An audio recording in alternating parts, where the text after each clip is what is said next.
その通りだ。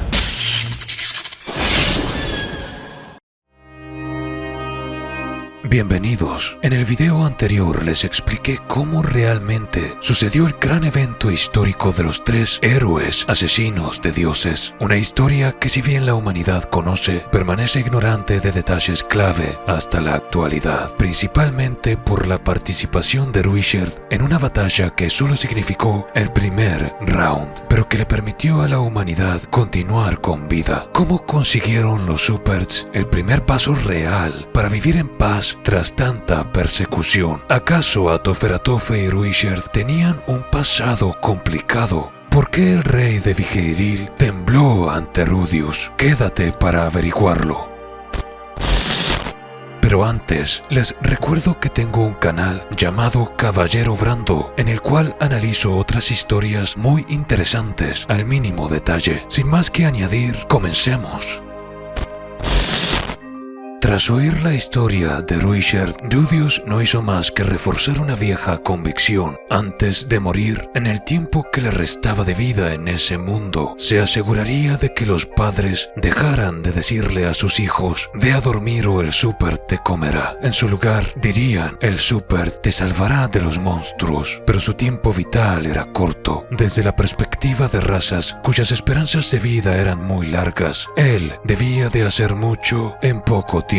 Era la belleza de la vida humana. Los hombres vivían poco, pero brillaban con más fuerza, y en el conjunto de sus esfuerzos conseguían progresos inauditos. Sandor, o mejor dicho, el héroe Alex Dyvak, respetó profundamente a Ruishard tras escucharle narrar su historia, al grado en que inclinó su cabeza una vez más. Eris se hallaba curiosamente en silencio. No dejaba que su entusiasmo se apoderara de ella. A ojos del mago, tal vez se debía a que la reina del filo sabía que se encontraba peleando su propia batalla legendaria junto a ellos. Allí, ahora, la escena era solemne y hubiese continuado como tal, pero entonces una irrupción provocó la rápida respuesta de Eris, quien saltó sobre la mesa en una vertiginosa voltereta y atacó en un arco desenvainante. El enemigo, o la enemiga, reaccionó casi a la velocidad de la luz. No solo eso, sino que atrapó el ataque de Eris con sus dedos desnudos. Te reconozco como una campeona solo por eso, dijo entre pequeñas carcajadas. La risa era suficiente para delatarla incluso antes de que la incandescente luz que se filtraba desde fuera, recortando su contorno, se apagara con el suave sonido de la puerta cerrándose, permitiéndoles ver. Atoferatofe Dyvak, la rey demonio inmortal. Ella había venido a ver a Ruishard, quien parecía estar protagonizando aquel día. Por la forma en la que les saludó, era obvio que ellos se conocían. Cabe destacar que conversaban en lengua demoníaca. Ruishard sudaba, claramente incómodo por su visita. La historia que tenían era complicada y simple a su vez. La última ocasión que se habían visto transcurrió durante una persecución, una de ella a él, y no necesariamente para darse unos abrazos, aunque un abrazo de Atofe podría matarte sin dificultad. Un poco en pánico, Rudius intentó esclarecer la situación. Atofe, como ya les he contado, no solo pertenecía al bando del difunto Laplas, sino que aún hoy se alineaba con él, incluso y a pesar de haber decidido ayudar a Rudius después de haber admitido su derrota a manos de este. Ruishard había servido a Laplas, pero hoy no era una exageración decir que era su enemigo número 1, junto a Perugius tal vez. Seguro, Orsted también era enemigo del dios demonio, pero para él era un requisito para algo más, para poder finalmente acabar con Hitogami, el verdadero enemigo del dios dragón. Comparado con Hitogami, dueño absoluto de su ancestral odio, Laplas era una interferencia, un gran obstáculo en medio del camino por el gasto de mana que implicaba derrotarle. En definitiva, Atofe y Ruishard no eran precisamente amigos. La explicación de Rudius provocó algunas lágrimas en los presentes. presentes, pero a Atofe pareció no afectarle. Ella parecía no saber de lo que estaba hablando. Allí fue que la intervención de su hijo, Alex Dyvak, los rescató a todos. Verán, cuando todo el asunto de las lanzas malditas y los supers berserkers ocurrió, Atofe, por motivos que no se explayan en este momento, se encontraba presa por un sello mágico. El pandemonium que estaba ocurriendo a esas alturas de la guerra le era ajeno. Ella no sabía de ninguna lanza ni los vericuetos de la historia de los supers. Entonces, ¿por qué le dio casa a Ruijerd hace un par de siglos? Simplemente porque un aldeano de la región de Bavinos se lo pidió. Era algo que a Rudius no le sonaba extraño en absoluto. Ruijerd había intentado ayudar a un par de niños, pero unos aldeanos lo interpretaron como un super atacando niños. La Rey Demonio era temida, sí, pero no significaba que no fuera una figura en la que algunos podían contar para mantenerlos protegidos. Después de todo, un rey siempre tiene un pueblo. Atofe estalló en una nueva carcajada. Muy bien, no soy como esos resentidos de la raza dragón. Ruijerd tiene mi perdón. Esas fueron sus palabras precisas. Y añadió: ¿qué le pasó a tu gente, Ruijerd? Lucen escuálidos. ¿Dónde están esos duros y temidos guerreros?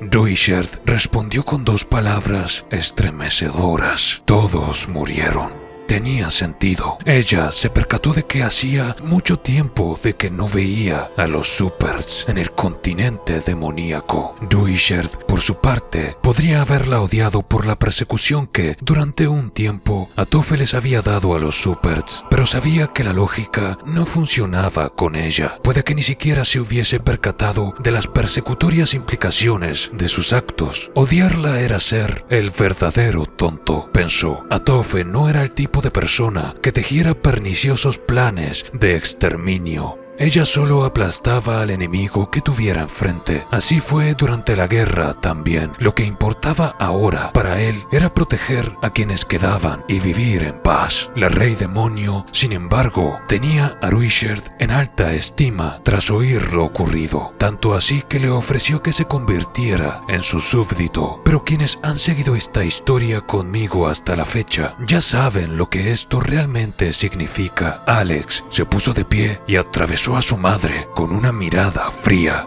Sé por qué lo quieres como sirviente. Crecí escuchando historias de la fuerza de los guerreros supers de parte de padre, pero la forma en la que los reclutas es importante, madre.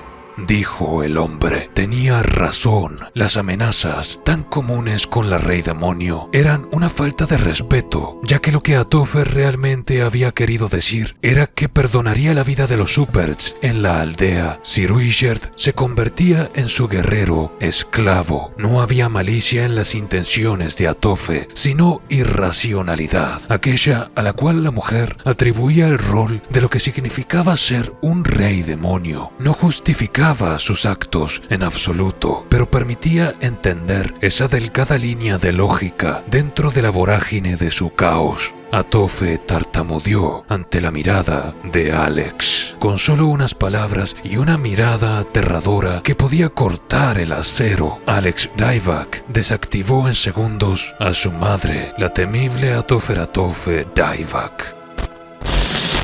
En su admiración, Alex, quien trabajaba para la reina Ariel bajo el alias de Sandor, extendió una invitación a Ruijerd, diciendo que en poco tiempo alguien de su habilidad se convertiría en emperador del norte, que él le enseñaría y que podría convertirse en caballero de Asura. Rudius, quien creía que si Vigeiril rechazaba a los supers, Asura los acogería en algún bosque al norte, gracias a su conexión con la reina Ariel, veía aquella proposición como una muy buena, pero Ruijerd la rechazó. Su gente le necesitaba aquí y ahora, y eso no cambiaría por un largo tiempo. Habían muchas heridas que sanar. No temas, Ruijerd, en esta ocasión somos aliados. Una Rey Demonio choca contra aquellos guerreros fuertes, incluso en su propio bando, pero también reconoce su fuerza. Te reconozco, Ruijerd. No mentía cuando dije que te tengo en alta estima. Después de todo, los guerreros super fueron guerreros temibles. Con esas palabras por parte de la Rey Demonio, el día avanzó sin que su calma fuera perturbada. Norn, quien durante toda la charla se había encontrado entre Ruigerd y Atofe, sentada al borde de desmayarse de la tensión, miró hacia Rudius rogando por su ayuda, pero el mago simplemente se encogió de hombros. Aquello estaba fuera de su control. 4 días transcurrieron tras estos eventos y el grupo de personas que Rudius había enviado a Irilil para obtener una respuesta de parte del verdadero rey regresó. La respuesta del monarca hacia la solicitud de parla del mago era esperanzadora y a su vez complicada. El rey estaba dispuesto a conversar, a llegar a un acuerdo respecto a toda esa situación con los demonios del bosque, entre comillas. Esto impediría que se siguiera derramando sangre. Las manos de Rudius, sin embargo, ya estaban empapadas de ella. Sin ir más lejos, muchos murieron calcinados por sus relámpagos y mutilados por sus proyectiles. El hombre que titubeaba frente a la posibilidad de matar ya no existía. Si bien el arrebatar una vida era lo último que quería hacer, podía vivir con ello si las razones eran las correctas. En un mundo así, o aprendías a luchar por tu vida con todo y sus consecuencias, o eras pasto de gusanos junto a tus bonitos ideales. Las palabras exactas que el grupo de Rudius le entregó fueron: el rey dijo que está dispuesto a reunirse contigo. Dijo que si hacías algo respecto a las fuerzas desplegadas en la isla Ogro, consideraría este asunto de los Superts. Dichas fuerzas, Rudius sabía, eran las de Atofe. Sus caballeros se encontraban sitiando el lugar junto a Mur. Por esta razón, el dios Ogro había abandonado la pelea y dejado a Alexander Dreyvak a su suerte. Esta situación había creado un útil as bajo la manga para Rudius. El mago escogió, además de 2 hábiles Superts de la aldea, a Eris, Atofe, Sandor y Ruigerd como guerreros para que le acompañaran a la capital de Vigeiril en caso de que las tensiones estallaran. Cliff sería su negociador, un mediador para evitar el peor escenario. Él era un representante de la iglesia de Milis. Eso tenía peso. El Inalais le acompañaría sin importar si él se negaba. El resto se quedarían en la aldea para protegerla. Además, Rudius llevaría consigo a un prisionero de los 2 que había capturado al final de la batalla. Guerreros que habían ido allí como parte del grupo de cazademonios del rey, dejando detrás al otro por si acaso.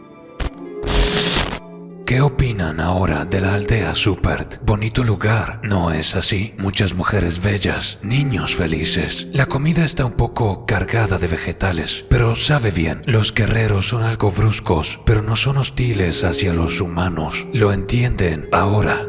Rudius se había asegurado de que, durante el tiempo que aquellos hombres fueran prisioneros, no se les tratara mal. De hecho, habían tenido la libertad de merodear por la aldea a voluntad, aunque sin armas y siempre vigilados por los guerreros Superts. La aldea les había tratado con gentileza. No solo eso, estos sujetos podían deambular por los bosques si deseaban, siempre vigilados, y en sus caminatas corroboraron la existencia de los lobos invisibles, los verdaderos demonios de esos lugares. Si ellos hubieran intentado escapar, habrían sido devorados por esas bestias. En cambio, los Superts les protegieron.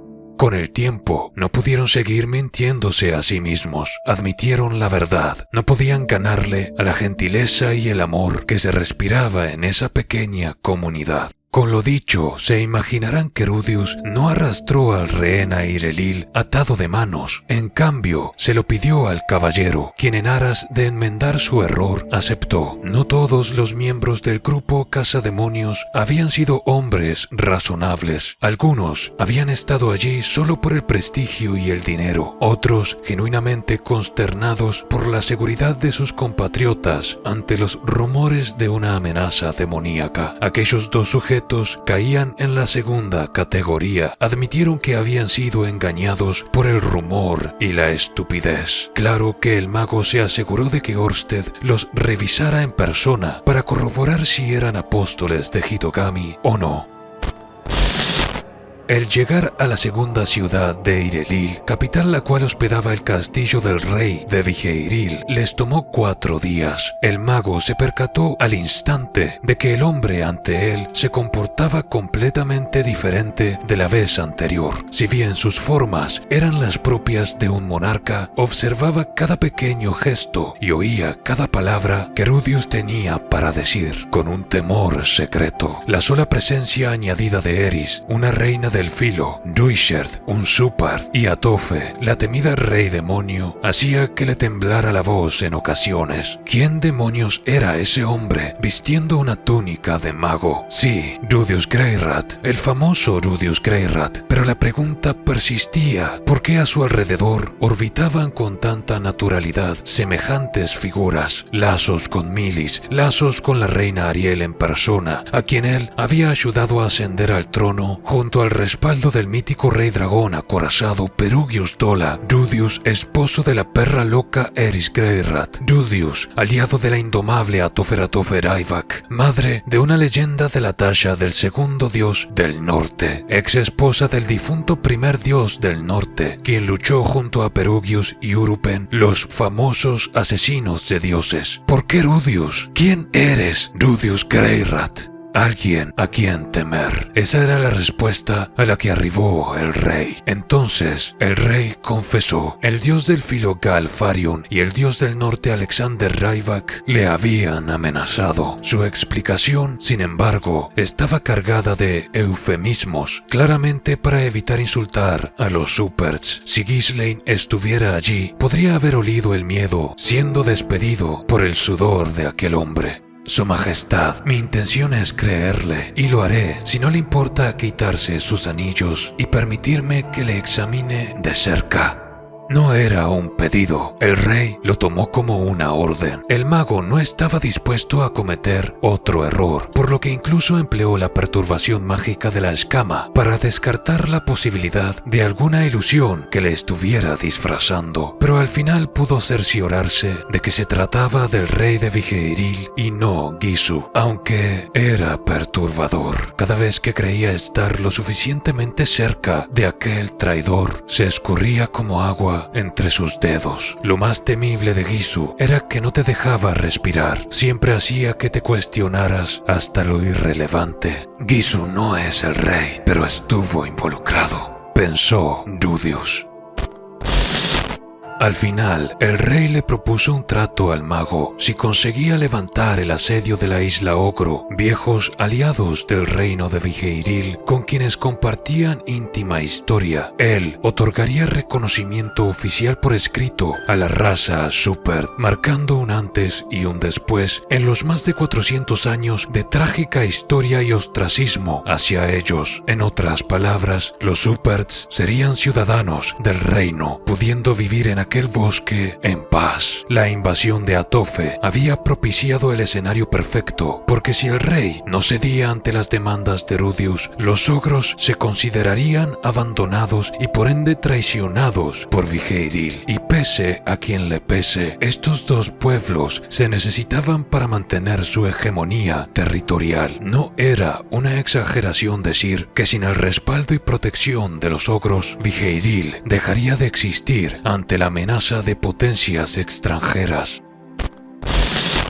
El próximo paso era ir a la tercera ciudad del reino de Vigeiril, una ciudad portuaria de la cual partirían hacia la isla Ogro. El viaje hasta allí transcurrió sin mayores eventualidades. Al llegar, Rudius notó cómo en el horizonte podía apreciarse una isla con apariencia de volcán. Con el corazón en un puño, Rudius tragó saliva. Nunca había estado tan cerca de realmente ayudar a Ruisherd a dejar el pasado atrás. No te fallaré, amigo mío. Estos videos son posibles por el apoyo de los miembros, quienes tienen acceso anticipado a los mismos días antes y a las donaciones de Eros99, José Martín, José Ortega, Eric Ayestas, Cristian Fiestas, JDMM Morales, Gilberto de Román y Matthew Bracomedia.